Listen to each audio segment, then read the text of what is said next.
segments when they involve Baylor.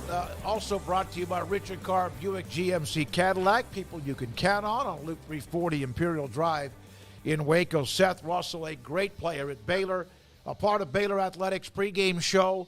He joins us. Greg Smoke, Paul Catalina, David Smoke on 365 Sports. I think we need to do it better for Seth. What do you mean? I mean, we need to say Seth Russell, the greatest quarterback in Baylor history. Hey, now. Would you Don't stretch too far. Yeah. Would you just say, "Hey, thanks, Paul"? Yeah. I'll fight Bryce Petty right here. You know who would be upset? Don Truhl. Yeah. Don Truhl would say, "Wait a minute." Yeah. Who was a heck of a Seth, when you watch Baylor right now, you are on teams that made quite the run, obviously. Memorable wins and memorable seasons, and you were a part of that run that Baylor had up until everything fell apart. What does this do to you just as a former player? You know, you try to find the positive, right? I mean, it's frustrating to see, not to discredit any of those players and guys out there. I know they're trying their hardest and they're doing what they can with what they're being coached to do. But on the flip side, it kind of gets old, right? I mean, whenever you work really hard as a program to build it up to what it was, and then everything kind of started to fall apart, and it's just been really hard to kind of build back up to that level again, other than 21. And so, but it's on our end. I mean, we're, as a former player who's been a part of the program, it's not easy to win.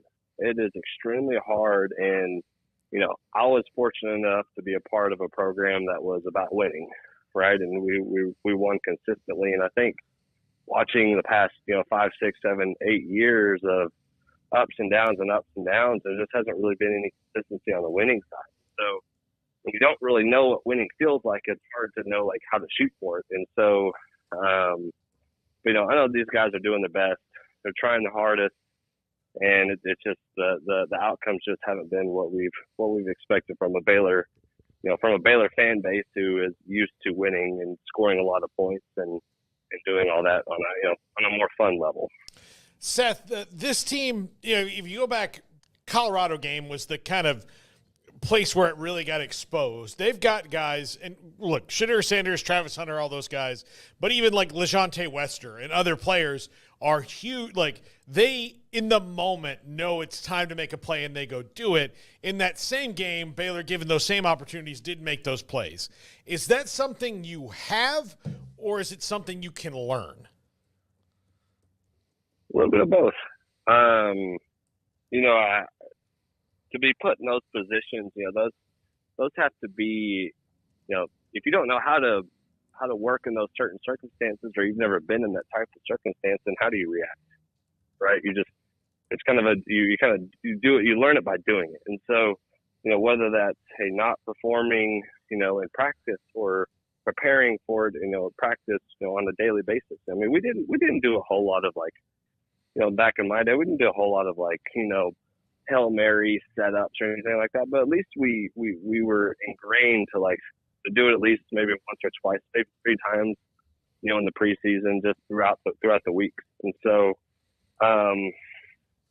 but then again, you have to be a dog, right? You have to, your football IQ has to be at a level to where, even if you've never been in that circumstance before, you probably watch enough football, right, to know that Hail Marys are going to be a part of the game. And how are you going to react whenever your name is called? What's your 1/11th? What are you supposed to do? And just go out and make a play. And I think, just maybe the moment got too big for some of those guys, or maybe they just weren't, put in a position to execute at a high level. Seth, do you think this team has an identity right now? I don't think so. From the outside looking in, now the guys inside, they could probably say differently because they're a part of that program. But it's hard to find an identity when where there's more losses than wins. Right. Consistently over the past 4 to 5 years, it's hard to find an identity. I mean, because if you're not winning, then you don't want to have that identity that you're basing your foundation around. You want to find a different one that is revolved around winning. And so I don't think they do. I think they have an idea of what they want to be. I know, at least on the offensive side, I mean, Sawyer is holding that program together. I mean, let's be honest, right? He's slinging the ball around. He's got a lot of weight on his shoulders. I think he's handling it extremely well with what he's been given.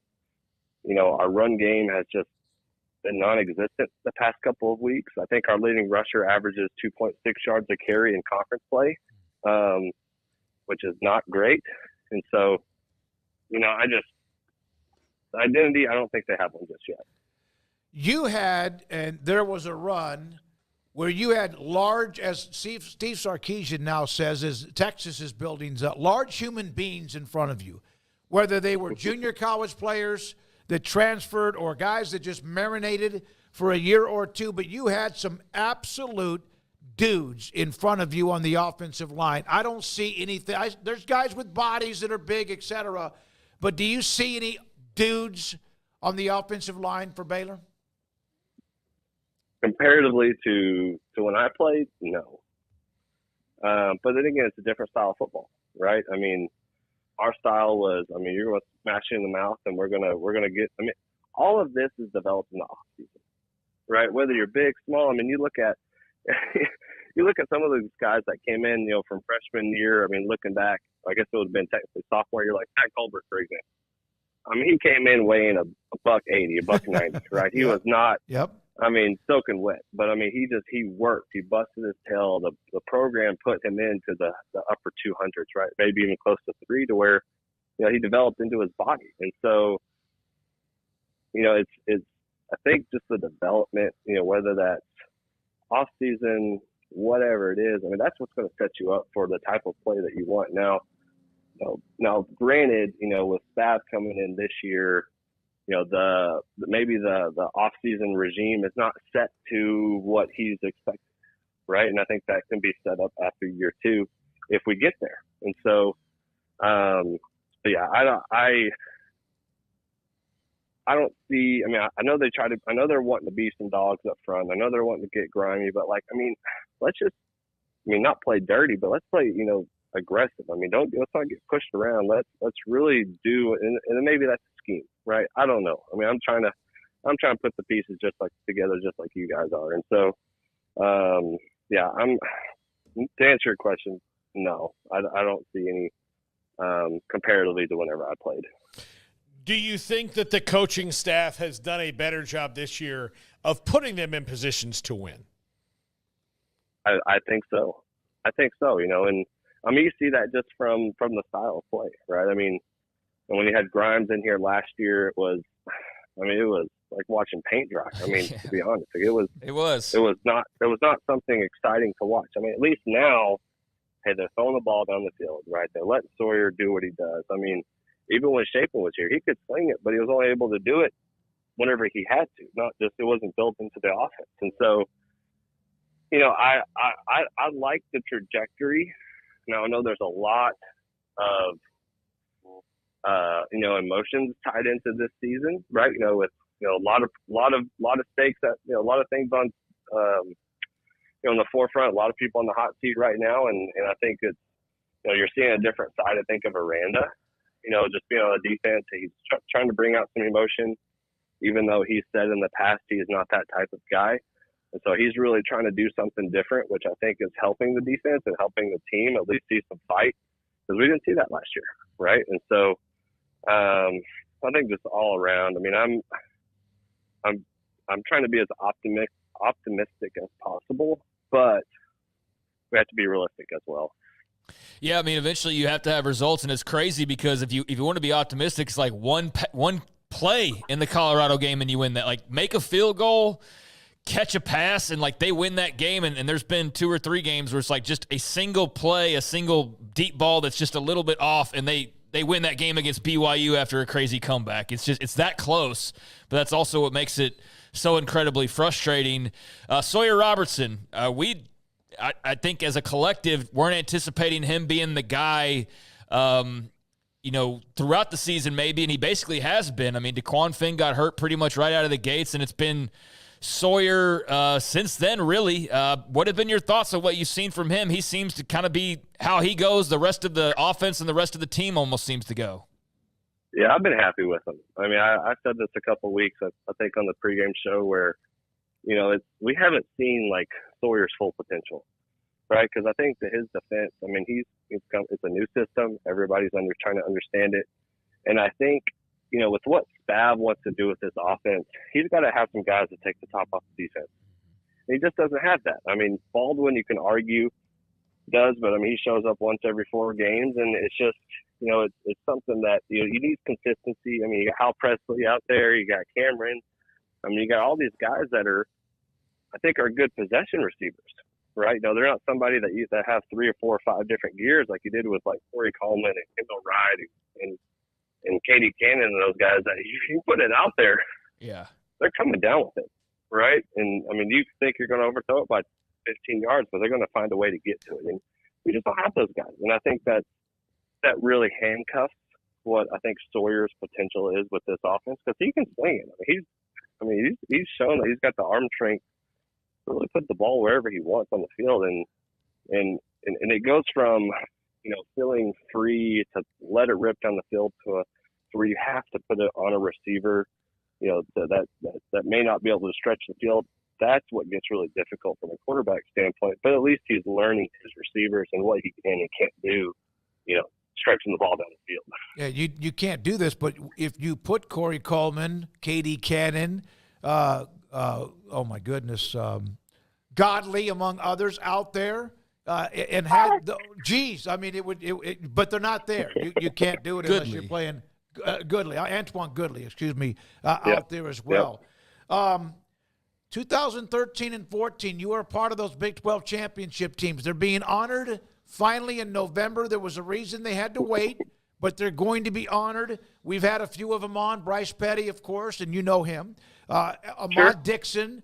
What are your thoughts about finally having some of these guys come back and be honored, rewarded, etc., for the ceremony in November against TCU?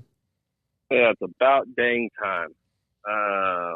No, I'm excited. I mean, it's so cool to be a part of a program like that. And then, arguably the 15 and 16, we had a chance as well, but, numbnuts over here decided to run the ball a couple times, and put the season at jeopardy, but we don't have to go there. But, I'm excited for those guys. I mean, they busted their tail, they were the leaders, right? I mean, those are the guys that, as they went, we went. And so it's, if they were having a bad day, we were all having a bad day. And they very rarely had bad days, which was really cool to see. But yeah, no, it's exciting to kind of get back out on the field and be recognized. And I don't know if y'all heard this or not, but Baylor decided that they're going to let us run the line. So, wow. So that's going to be, I don't know if that's, groundbreaking or anything, but that's going to be fun to finally be able to do that. We'll probably see a couple pulled hamstrings, maybe a trip or two, but No. So yeah, no. I'll tell you what I've told everybody, Bryce. No flip flops. That's I know you're just now seeing it from up top, but my favorite thing is when you see the kids first week out of the gate, and they've worn their flip flops to the game, and they're going to decide that they're going to run end line to end line in flip flops, and they're going to be a disaster. And it's not going to end well. Who's going to get in front of Cyril Richardson, or maybe make sure you're not in front of him or behind him? Because I mean, guys like those are some dudes. Those are the guys I'm talking about that weigh 300 and something pounds, big men. Oh yeah, no, I'm going to stay far away from him. Seth Russell, former Baylor quarterback, with us, also a part of the Baylor Athletics pregame show on 365 Sports. I had said this before, and somebody in the chat room, Paxton, said, hey, bring it up again. They have a really nice class of 2025 that they hope they can seal and get to in December. But at the same time, Seth, I don't know what's going to happen if things continue to end up with one loss after another. Can you hold the school or the program hostage because of the hope of signing people in December? It's you've probably heard this before, in the age of NIL, anything can happen, right? I mean, even if you had a record-breaking year, you can have some of these guys coming in and they can get taken. Like the Navasone. I mean, for example, right? I mean, he gets last minute gets bought by Oregon. It's just like, I mean, you want to try to do your best from a program standpoint. You want to try to keep these guys, within the program, whether coach is here or not. But I mean, it's I think it's really anybody's game whenever it comes down to, until that name is signed on the dotted line. Anything is possible, and anything can happen. And I think that you have to make a long-term play, right? What's best for the program. If it's loss after loss after loss after loss going through the end of the season, then you can kind of read the writing on the wall, right? But if it's like, hey, we went out, now it gets really gray area, right? That, hey, we're building a program. It's taken 4 or 5 years, but at least we're getting there. So now it's like, now there's harder decisions to be made. And then that could arguably, cause for, to keep those recruits, right? Because they're coming into a building program. They see what the potential could look like, what they could be a part of, changing it back to a winning program. So, I mean, there's a lot of different selling points. It's just, it's all going to depend on what happens on the field the next half of the season. Seth, Baylor right now, they just need a win. They're playing in Lubbock against Joey McGuire. Do you remember a game when you were running the show? You guys usually pretty much dictated almost every week. And yeah, there's going to be a game or two where somebody else was pretty good too. Do you remember a game during that 2-year stretch for you when you started where there was a game where you just felt like, man, we got to win this game or the wheels are going to fall off? Yeah. I think it was my senior year when we played UT in Austin. Yep. Yep.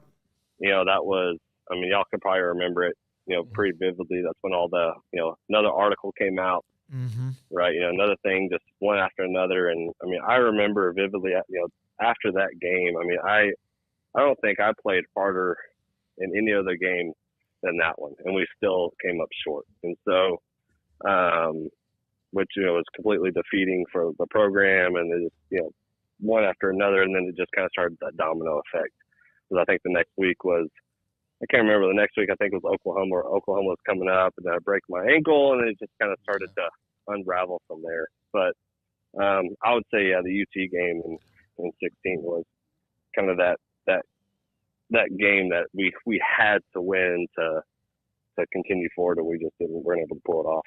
Yeah, that was the Wall Street Journal article that came out the day before you guys left for Austin. Yep. Can you try to describe that day at practice, or was there even a practice? I mean, that's the day before you're going to play, but I heard it was just just anger, frustration. We're not going to play. I'm not sure if that's true or not. I'm asking you. Yeah, I mean, there was definitely a lot of emotion tied to all of it. I think, I don't know if it was much we didn't want to play. It was more of we wanted to play to try to right a wrong, right? To kind of prove ourselves. I mean, we had our conspiracy theories, which, some of it could be proven, some of it maybe not, just of like who were the ties to all the things being released and whatnot. But yeah, no, there was a lot of frustration. I remember we were already at the hotel in Waco. I think we just gotten back from our walkthrough. We were going through our film breakdown, walking to it. I remember everybody just being super frustrated. And I finally got the news of what happened and the release of the article. And it was just, I mean, everybody was just, really upset of, how could people say things when they have no idea what's even going on. And just, but sometimes that's the media. They speak out of one end and they don't really know the other end of the facts, but that's just part of it. And so, it was not a fun evening, to say the least. Had you been able to close out that game in Austin? Because you guys, it just seemed like you were so close so many times of like the dagger. There was a fumble near the goal line, and I forgot if it was Shock or I was Shock didn't even play in the second half, but there was a fumble. If you guys could have won that game, do you feel like it would have been held together longer, or was that inevitable? I think so. I definitely think so. I mean, because that just would have given us more ammunition to, because Bryles, Art was always saying, hey, go out and prove yourself, right? Hey, we're always the underdog. We're always going to be bet against. Like, go out and prove yourself, of why you should be on the field. Like, nobody wants us out there, I mean, nobody wants to play against us. They were all scared of us, but they're going to do everything they can to tear us down. And so, that was just one shot that I feel like, with the loss, with the L in the loss column, that just it started to slowly, and then like the one thing after another, with me breaking my ankle, and then it just slowly started to kind of slip off the face of of the mountain. Seth, I think you kind of mentioned it there at the very beginning, but as much as it's tough to look back on some of those things, all the great memories that you also have to look back on, just what's kind of the mood amongst the guys that you keep in touch with, and just the feeling about having this opportunity here in a couple of weeks to just all be back together, be back at McLean, and be celebrated. Yeah, I think the biggest thing we were all talking about is who's going to pull the hammy the first. Yeah. Running the line, and then of course everybody gets back together. I mean, it's been what, 14, my math, 10 years, 11 years since we've really been back together. Isn't that crazy? So yeah. 10 years. It's every time I say it, it just kind of surprises me. But, I mean, everybody's excited. It's good to get back, and obviously against a good team, against TCU. You got some.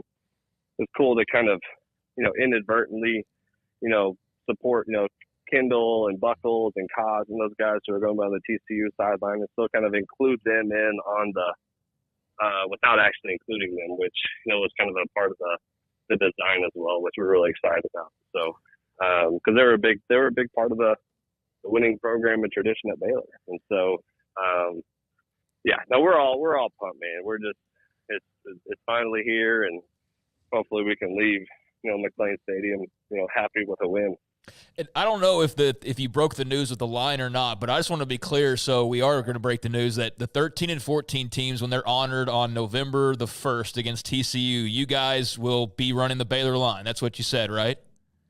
That is correct. Wow. So don't shoot the messenger. Okay, yeah, no. No, I think it's cool. I think it's cool. We're absolutely going to quote you.